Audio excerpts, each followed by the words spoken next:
ayaw nila ng handwritten. Kailangan attorney. Dadaan mo na sa attorney. Kahit po, kahit ano yung nararamdaman namin, uubo na kami. Kasi sa gabi po, nag-rush kami. Lalo na kung may bago po. Nandiyan po si Angelita, tsaka yung kanyang nanay. Hindi po matulog. Palitan po. Alam po yan ng mga ibang followers namin. Yung mga tao na andyan, na nagiging close na rin namin, nakakausap, nakaka-chat. Alam po nila kung ano po yung ginagawa namin gabi-gabi dito. Na palitan ng tulog, hindi sapat na tulog. Kaya po kanina, alam po kasi namin, ang gagawin po nila is Tulungan kami ng permit. Ang paliwan, anong sabi kanina, saan ikaw ang mag-ano? Ang lapit kasi nila is for checking lang and para matulungan magka-license. So, syempre, pinatuloy natin. Tapos Pinakita ng mga alaga, nag-check sila dito. Actually, delay na nga yung tanghalian ng mga angels natin kasi sa abala nilang ginawa. Tapos ang ending, pull out ng lahat ng angels. Hindi pa naman sabi nila. Kaya na,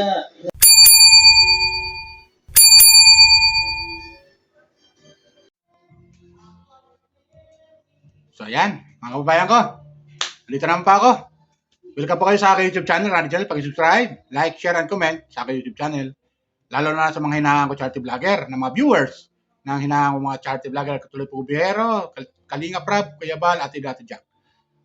At Vince TV, mga viewers ko. Virgilin Care, shout out sa inyo, at Katekram, na mga hinahangan natin charity vlogger. Mga viewers doon, na nabanggit kong mga charity vlogger, welcome po kayo sa aking YouTube channel. Please subscribe, like, share, and comment. Okay? Lalo na yung mga FW natin dito sa abroad. Sama kayo pa na doon na roon. Sana po nasubutin yung kalagayan at pala sa karamdaman. Okay? At batiin ko kayo ng umaga, magandang hali, magandang gabi sa inyo lahat. Sama kayo pa na doon na roon. Welcome kayo sa aking YouTube channel. Okay? Please subscribe, like, share, and comment. At no skip ad. Okay? Pinutin nyo lang yung notification bell para update kayo sa mga video upload ko. Itong aking reaction, comment dito sa video, mga viewers ko, ay patungkol to doon kay Vince TV. Ito si Vince TV, mga viewers ko, kung maalala ko ito ay dating Kalingap partner na ngayon ay nagsarili na bilang vlogger, bilang charity vlogger para tumulong sa mga kabayan natin na nangangailangan. So, ganoon naman ang ginagawa niya, mga viewers ko. Kasi, may napanood akong upload niya, mga viewers ko, doon sa live niya na ang pamagat ay nais kong malaman nyo ito ay yung kanyang kasi mga tinutulungan mga viewers ko na mga na mga tawag dito, yung mga taong grasa, masabi natin taong grasa o napabayaan ng pamilya o nakalimutan yung pamilya, hindi na nakabalik sa kanila at tagay pakalat-kalat na lang sa lansangan. So ganoon ang ginagawa ni Vince TV. Tinutulungan niya ito. Kinukuha niya, kinukup niya, tinutulungan, mga viewers ko. So, yun nga, napanood ko sa kanyang live na nakakaawa talaga. Mga viewers ko, para sa akin, nakakaawa si Vince TV kasi nga naman, ang tagal niya mga tinulungan ito napamahal na sa kanya ito tinutulungan niya, binibilan niya ng gamot, ginagamot niya para gumaling, at pag gumaling, sama-sama pa rin doon sa bahay niya, mga viewers ko. At yun, alagang-alaga niya itong mga taong ito na mga sari-sari ang sitwasyon, mga viewers ko. Andiyan yung depressed, andiyan yung gumamit ng pinagbabawal na gamot, yung napawala sa sarili ba, mga viewers ko. So, yun ang ginagawa ni Vince TV. Damputin yun, kinukukup niya at binibihisan niya at ginagamot niya hanggang sa gumaling. Hanggang sa paggumaling, hahanapin niya yung mga kamag-anak, tsaka ibabalik sa kamag-anak. Yung mga to. Pero yung wala nagkiklaim na kamag-anak, doon lang sa kanya. Sa kanyang bahay, pinapakain niya, binibihisan niya, ginagamot niya hanggang sa gumaling nga. So, yun nga, mayroon akong upload niya na grabe yung iyak niya, emotion talaga grabe. Maging ako na viewers niya, tagahanga niya ay talagang natouch ako sa sinasabi nga niya. Totoo naman yan kasi binawi, mga viewers ko, para sa yung kaalaman, yung kanyang may inalagaan, binawi Yung ilan na sa mga inaalagaan niya, lalo ng mga minor de edad, kinuha na ang DSWD. Mga viewers ko. Kinuha ng mga DSWD. So, siyempre, sabi nga ni Vince TV, masakit sa kanila yun. Dahil nga naman, sila nga na hindi sila kamag-anak, ganun nila kamahal. Ganun niya kamahal yung mga inalaga, yung mga kinukupin ng mga taong ito, na mga taong grasa, pakalat-kalat sa lansangan, at tinutulungan nga niya. Tapos, nung okay na, gumagaling na, babawiin sa kanila ng DSWD, kinuha. Alam nyo, ito sa akin lang comment ko lang dito sa DSWD, ang dami pakalat-kalat. Gumala lang kayo. Dito lang sa buong Metro Manila, ikutin nyo lang buong Metro Manila, marami yung pakalat-kalat dyan na mga kababayan natin na walang nag-aasikasong mga kamag-anak. Andyan, makikita nyo. Yung iba namamalimos. Yung iba pa nga nangahablot nangi-snatch yung iba. Mga walang matirahan ito natutulog sa lansangan. Galain nyo nga yung gabi. Pasadahan yung kahabaan ng rekto. Makita nyo sa gilid ng mga building doon, natutulog. Ang dami dyan. Di ba? Walang nag-aasikaso kamag-anak. Walang kumukupo na kamag-anak. Samantalang itong si Vince TV, mga viewers ko, maraming kinukup-kup ito. Pinapakain niya, binibisan niya. Tapos, natulong sana paano sa ating gobyerno, sa ating kinauukulan, na alam naman natin, mali rin kasi walang permit, masabi natin.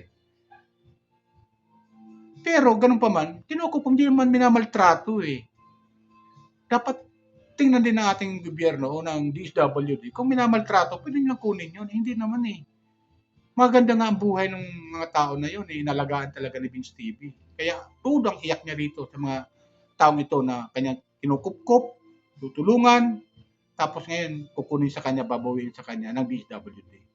Which is karapatan ng DSWD kasi sila yung nasa gobyerno. Sila yung malaki ang pundo na pwedeng itulong sa ating mga kababayan. Di ba? Sana maging maganda kung anong turing ni Vince TV doon sa mga kinukup niya na kinuha ng DSWD. Sana ganun din ang pag-alaga nila doon sa mga tao ngayon. Dahil grabe, sobra ang iyak ni Vince TV. Ito kumuha ko ng video clip mga viewers ko sa sinasabi niya. Nakaka-touch. Panoorin natin mga viewers ko. Grabe, kawawa naman. Siyempre, masakit sa kanya yun. Inalagaan niya, minahal niya, kinukup nga niya. Di ba? Tapos, babawiin sa kanya nung okay na, gumagaling na. Di ba? Ito, panoorin natin mga viewers ko. Kayo na mamusga kung ano masabi nyo. At paalala ko lang mga viewers ko Kung mga viewers ko ni Vince TV, di pa nakapag-subscribe sa akin, subscribe na po kayo, like, share, and comment. Okay? Ito, panoorin natin kung ano masabi nyo kay Vince TV. Panood po, hindi naman po kami against ganun na ng batas. Pero sana po, kung nararamdaman din namin bilang tao na kasama namin sila ng matagal, sana po nararamdaman nyo rin kung yan yung pagtulong namin sa kanila. Kasi ito po ay gaya po nila. Hindi naman kami magkaganito, hindi kami maapektuhan kung hindi namin sila tinuring na pamilya. Napamahal na po sila sa amin. Alam po yan ng Diyos. At gaya niyan, kanina pa nag-iiyakan itong mga kasama ko kasi araw-araw, kayo naman po, kung isipin araw-araw natin silang kasama, tapos bigla silang mawawala. Humingi nga po sana kami ng mga ilang araw para makausap muna namin yung mga pamilya. Pero yun po yung nangyari. Kinuha na po talaga sa amin yung iba. Ngayon, meron po kami 30 days na kapag hindi kami ng permit o makapag-comply, 30 days po, kukunin naman po nila yung iba dito. Yun po ang sabi sa amin. Ngayon, kung may bigay naman daw po na paintulot yung kanilang mga pamilya na dadaan sa attorney. An attorney. Usapan, legal. Oo, legal. Ayaw nila ng handwritten. Kailangan attorney. Dadaan mo na sa attorney. Kahit ano yung nararamdaman namin, uubo na kami. Kasi sa gabi po nag-rescue kami. Lalo na kung may bago po. Nandiyan po si Angelita at saka yung kanyang nanay. Hindi po matulog. Palitan po. Alam po yan ng mga ibang followers namin. Yung mga tao na andyan na nagiging close na rin namin, nakakausap, nakaka-chat. Alam po nila kung ano po yung ginagawa namin gabi-gabi dito. Na palitan ng tulog, hindi sapat na tulog. Kaya po kanina, alam po kasi namin, ang gagawin po nila is Tulungan kami Tutulungan po. ng permit. ang paliwan, anong sabi kanina, saan ikaw ang mag-ano? Ang lapit kasi nila is Mm. for checking ng para matulungan magka-license. So, syempre, pinatuloy natin. Tapos Pinakita ng mga alaga, nag-check sila dito. Actually, delay na nga yung tanghalian ng mga angels natin kasi sa abala nilang ginawa. Tapos ang ending, pull out ng lahat ng angels. So, Hindi hindi pa pa naman sabi nila. Kaya na, hindi naman hindi sasama sasamalan po kami. Ngayon, medyo nagkaroon ng Palitan ng palitan ng sita. Kasi hindi naman po pwede na ibibigay namin sila basta-basta para lang silang mga laruan na pag ayaw na namin, gay na sa iba. Ganon, hindi po. Tao po sila. Kaya nakikiusap kami kanina na kung pwede, hindi lang malugit na ilang araw. Pero yun po talaga na yung ano, kasi alam niyo naman po, may batas tayong sinusunod at ginagalang lang po namin yun. Pero bagamat ganun man po sana, binigyan po kami ng time para makapagpaalam din sa mga alaga namin na sa mga pamilya nila, malaman din ng pamilya nila na ganun po yung nangyari, na kinuha na sila ng SWD. Grabe po, sobra. Ganito ni Jonalyn, iyak ka ng iyak kanina. Ang Jonalyn, anong naramdaman ba kanina? Ang gamitin mo yung anong may picture Ano mo. po, lungkot. Tapos, Kasi iyak siya. naiisip ko po yung kalagayan na. Kumain na. Kasi, ano po kami dito yung pagkakain na po, sabay-sabay silang kumakain, kaso namin, darasal. Ngayon, pagkatapos nila kumain, kami naman po yung kain. Kasi napaka-importante po nung hindi sila malipasan ng gutom. Kasi nagagamot sila, maaga yung tulog. Tapos ganun po, syempre naka-apekto din sa kanila yung emosyon kanina. Kasi nag-iyakan si Jonalyn, kausapin ko daw, na baka daw pagbigyan pa, na huwag muna kunin si baby ang hidita. Sabi ko, Jonalyn, wala akong magagawa Sabi ko, may batas na sunod. Ang mga nakuha po sa amin, yung mga nakuha po ng mga alaga namin, si Nanay King, si Tatay Alan, si Ikay, si Ashley, si Christina, tsaka si Baby Angelita po. Si Baby Angelita po, tsaka si Christina, tagal po yun na nagpagala-gala sa akin, yung mag-ina. Na-rehab yung nanay noon sa tulong din naman po ng LGU. Ngunit paglalabas po, balik sa pay. Nakailang tulong na rin naman po sa kanya. Ngayon, kaya po sila kinuha dahil marami yung katag sa amin na baka daw matulungan. At si Ate Christina, gusto namin yung mag-handle sa kanya. At subukan namin kung ano yung may tulungan, kung ano yung makakaya namin, kung sakali na kami yung makapagpabago rin ang buhay niya. Yun, napakatagal na pa na kasama din namin si Ashley. Minor po kasi si Ashley, kaya kinuha siya sa amin. Si Ikay lalo. Sana, kung may kamag-anak si Ikay na nanonood, mapanood po sana ninyo to, na kung sakali man na ibalik ko sa inyo si Ashley, si Ikay. Sana po huwag pabayaan. Huwag nyo nang hayaan na makalabas. Paramdam niya po sa kanila yung pagmamahal naman bilang isang pamilya. Dahil nakakaawa po. Nakakaawa yung mga tulad mo. Kung kami nga po na Hindi ka mag-anak. hindi kami kamag-anak, Siguro, grabe na sila mahalin. sobra yung ano namin, pagmamalasakit sa kanila. So, ayun, di ba mga girls ko? Grabe, yung kanyang iyak, yung emotion niya, sa pagmamahal niya kasi doon sa mga inalagaan niya, kinukup niya, tapos binawi sa kanya. Siyempre, masakit sa kanya yun. Halagaan mo ba naman ng ilang araw, ilang taon, buwan, di ba? Taon. Tapos, ngayon, nung okay na, yung mga tao na yon, kukunin ng DSWD. Samantala, yung ang dami dyan pakalat-kalat, ang dudungis. Minsan, yung lalo yung mga na-depress, na hindi na nakapagbihis ng ilang taon, hindi makuha-kuha ng ating DSWD. Di ba? Anong kinakinaukulan? Baka sabihin naman, wala naman kasi amin tumatawag. Wala naman sa amin nag-report na gano'n, may taong gano'n, pag-alagala doon. Maaring may nag-report sa kaila, pero pasok sa tainga siguro, labas sa kabilang tainga. Di ba gano'n yung mga viewers ko? Kasi kung ang ating DSWD ay talagang nagsusumikap, wala tayong makikita sa lansangan na pakalat-kalat dyan eh. Wala tayong makikita pakalat-kalat dyan. Wala tayong makikita nakahiga sa gilid ng kalsada, sa gilid ng ano to, wala tayong makikita ng namamalimos. Wala tayong makikita ng mga taong grasa na namumulot ng basura sa basurahan para may makain, maghanap ng makakain nila. Wala tayong makikita pero mayroon eh. Di ba? Tapos may kumukup na tao, nakatulad ni Vince TV bilang charity vlogger. Tinulungan niya tapos nung okay na yung kanya tinutulungan, babuhin sa kanya ng DSWD. Di ba? Di ba? Ang sakit nun. Masakit sa kanya yun. Nakikiusap nga siya. Daw. Di umano.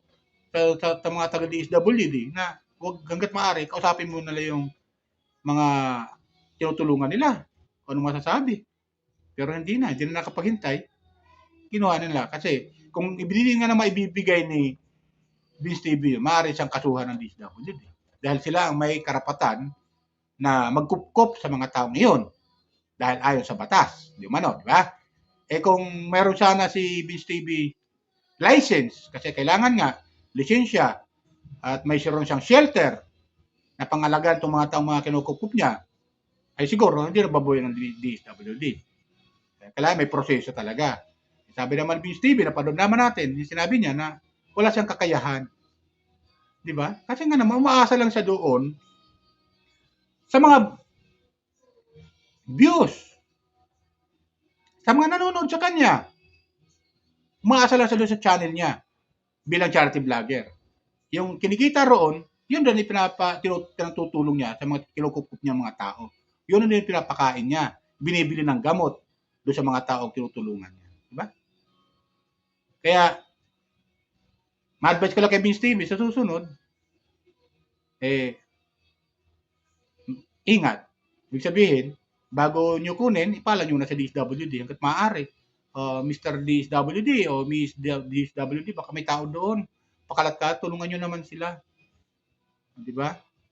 Kung hindi nyo kaya tulungan sila, kukupin ko sila. Kung tulungan ko, akong tutulong. Sa abot ang aking makakaya. Di ba ganun yan?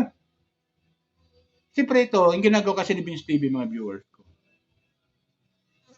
Hindi naman kasi yung magbibilang pa siya ng araw. A-actionan niya na kaagad, tutulungan niya na kaagad. Hindi yung panunuorin lang niya muna, titingnan niya lang muna, tapos, ano to? Tsaka iiwanan. O, ibig sabihin, titingnan niya lang, tapos wala na siyang gagawin. Hindi niya kasi kaya tingnan lang yung tao na karapat na patulungan, hindi niya kaya sa loob niya na tingnan lang. Bagkus kakausapin niya to, kukupin niya to, kukunin niya to. Tapos dadalhin sa bahay niya at bibihisan niya at pakakainin. Ganon si Vince TV, ganon kasi kuan yung puso niya eh. Ganon ka lambot ang puso niya sa mga taong nangangailangan ng tulong. Lalo-lalo sa mga nawawala sa sarili. Mga taong grasa, nadidepress, yung pakalat-kalat sa lansangan, na walang umaarugang kamag-anak, hindi pinapansin ng kamag-anak. Di ba? Ganun siya eh. Gusto niya aksyon ng kaagad. Makatulungan niya yun. Sa abot ng kanyang makakaya. Di ba? Hayaw niya, bibigyan lang niya ng tulong, tapos wala, naiwanan niya na hindi ganun siya eh. Mga viewers ko, hindi ganun siya. Kukupin niya ito, kakausapin niya, at dadali niya sa bahay niya, at doon bibihis at pakakainin. Ganun si Vince TV, mga viewers ko. Kaya bilib ako sa taong ito eh. Shout out sa Vince TV at sa yung team Salamat, nandiyan kayo handa tumulong sa mga kababayan natin na nangangailangan. Lalo sa mga naliligaw ng landas. Masabi natin, nadidepress. Walang kamag-anak na umaaruga. Di ba? Pag nandiyan na sa kanya, inaalam naman ni Vince TV kung saan, taga saan, at kinokontak yung barangay kung saan sa barangay na yun, at pinapaabot sa kamag-anak na ito yung kamag-anak yung andito sa akin. Ito ay nakita namin sa lansangan, pakalat-kalat, wala sa sarili, na-depress yata ito, baka pwede na nyo kunin ito sa amin. Ganon si Vince TV. Pinapaalam niya rin, hindi naman pinababayaan sa kanya eh. Ngayon, kung wala nakiklaim, mananatili sa kanya hanggat kaya niyang suportahan itong mga tao ito nangangailangan ng tulong. Di ba? Ginagamot niya, pinapagamot niya mga viewers ko. Ginagastusan niya talaga ito eh. Matutusin, sabi nga ni Vince TV, kung papayaman lang naman ang gagawin niya, dapat noon pa. Hindi eh. Hindi siya ganun kasi. Sabi nga niya, pag yumaman nga naman siya, aanin ko naman kayamanan. Kung mawawala rin ako sa mundo, di ko naman madadala sa langit yan. Basta ang sa akin, makatulong ako. Paano ako makatulong sa mga kababayan natin na nangangailangan? Lalo-lalo na yung pakalat-kalat sa lansangan na nawawala sa sarili. Mga na-depressed. Di ba? Kakaawa kasi yung mga taong ito na tinulungan niya. Tagkos nasa kanya ngayon at gumaling na, unti-unti nang gumaling, kinuha ng DSWD. Dahil, ang dahilan ng DSWD, walang permit at bawal sa batas. Tama nga naman taga DSWD. Bawal sa batas. Ngayon, papayagan lang uli sila, siyang ganun, ayon sa kanya, bibigyan sila ng 30 days, mayroon pa natitira sa kanya na doon, nakatira, ay kukunin uli. Kung wala siyang maibigay na permit, kasi kailangan ng lisensya, di ba, permit, mula sa kinaukulan ng DSWD, o sa DSWD, na may kakayahan siya tumulong sa mga kababayan natin na kukupin niya, ay mananatili sa kanya yon. Ngayon kung hindi, kukunin na sa kanya uli ng DSWD. Yung kanya mga kinukup na minahal niya na. Naging araw-araw niyang kasakasama doon sa bahay niya, mga viewers ko. Sabi nga ni Vince TV, wala akong lupa, wala akong bahay na pagtitirahan ng mga kinukupo. Bagkus dito sa bahay ko na to, hindi natin alam kung nangungupahan lang siya sa bahay niya. Mga viewers ko na kinagdadala niya ng mga tinutulungan niya, ng mga kababayan natin na nawala sa sarili o napabayaan ng pamilya at nasa kanya ngayon kinukukup niya. Di ba? Tayo nga kay Vince TV, sabay-sabay ito kumain sila. Tapos siyempre, nang kuhin sa kanya, masakit sa kanya kalooban yun. Pagkatapos niya ba naman tulungan, babawiin ng DSWD sa kanya, di ba? So kawawa nga naman, kuhan nga naman siya. Masakit sa kanya. Pinaghirapan niya ang tulungan, bagamat nasa batas, pero ganoon talaga eh. Yan talaga ang batas, kailan talaga umiral. At sana naman, taga-DSWD, advice ko lang, sana lahat ng mga tao dyan na pakalat-kalat sa lansangan, na nawawala sa sarili, ng mga taong grasa, tulungan nyo lahat sila. Kupkupin, dalhin doon sa shelter ng DSWD lahat. Yan lang. Nakakatuwa nga na gano'n ang ginawa ninyo, na kinuha nyo kay Vince TV yung mga kinukukup niya, baga matapamahal na siya doon. Pero, sana yung iba na hindi pa na-discover ni natatagpuan ni Vince TV, sana kayo na kumupkup, dalhin nyo na sa shelter ninyo at bihis at pakainin. Tapos, paggamutin, pag gumaling, yun, sa kanyo ipaalam sa mga kamag-anak nila para kunin na sila ng kamag-anak nila. Meron pa nga pakiusap doon si Vince TV, mga viewers ko doon. Yung Mikay, mahalin nyo. Sana, yung mga kamag-anak, kung makukuha nyo si Mikay, ay mahalin nyo katulad ng pagmamahal na ginawa namin sa kanya. Di ba? Ganun yun mga viewers ko. Ganun siya. Sila sa akin mga viewers ko. Sana gustuhan nyo yung aking comment reaction sa video patungkol doon sa pagkuha ng mga tutulungan ni Vince TV ng mga kababayan natin na pakalat-kalat sa lansangan, na wala, na depressed, na walang isipan, na depressed, at napabayaan ng pamilya. Sana gustuhan nyo yung aking comment reaction patungkol dito kay Vince TV. Okay? Shoutout si Vince TV. Tuloy mo lang yan. Huwag kang susuko. Tumulong ka lang. Pero mas mainam, yung kung ano sinabi ng DWD, kumuha ka ng permit hanggat maaari. Kung kaya mo rin lang. Ngayon kung hindi, pag may nakita kayo na pakalat-kalat, na tinutulungan nito, tulungan nyo sana. Pero, dahil nga pinagbabawal ng batas ng DSWD, i-report nyo na sa DSWD, direct nyo na. Sila na mismo ang magkumuha doon sa mga taong gusto nyo tulungan. Di ba ganun yun? Yan pinaka-the best na lang. At least, nagawa nyo yung tulong nyo na para sa inyo. Kasi kung dadalhin mo pa sa shelter, sa bahay mo, at binihisan mo, pagdating ilang taon, napamahal na sa yung tao, bilang isang tinulungan mo, siyempre, mga tao lang yan. Tao ka rin. May damdamin ka rin. Marunong masaktan. Masakit sa dibdib mo. Masakit sa loob mo. Nakukunin lang basta-basta. Di ba? Ganun yun? Ilan po, mga viewers ko. Shoutout ulit, Vince TV, at yung team, Pogo Bijeros, sa yung team, shoutout, mga viewers ni Katikram, viewers ni Kalinga Prab, Kuya Bal, atid natin dyan. Shoutout sa inyo. Sana gusto nyo yung aking comment, reaction sa video patungkol kay Vince TV at sa paalala sa DSWD na sana lahat na napakalat-kalat sa lansangan, ang dami dyan. Ikutin yung buong Metro Manila, marami ho yan. Lalo pag sa gabi kayo umikot, doon yung makikita yung mga taong nangangailangan ng tulong at dapat yung i-rescue. Okay? Ilan po? Bye! Ingat po lagi. Pagpalain po tayo ng pamay kapal.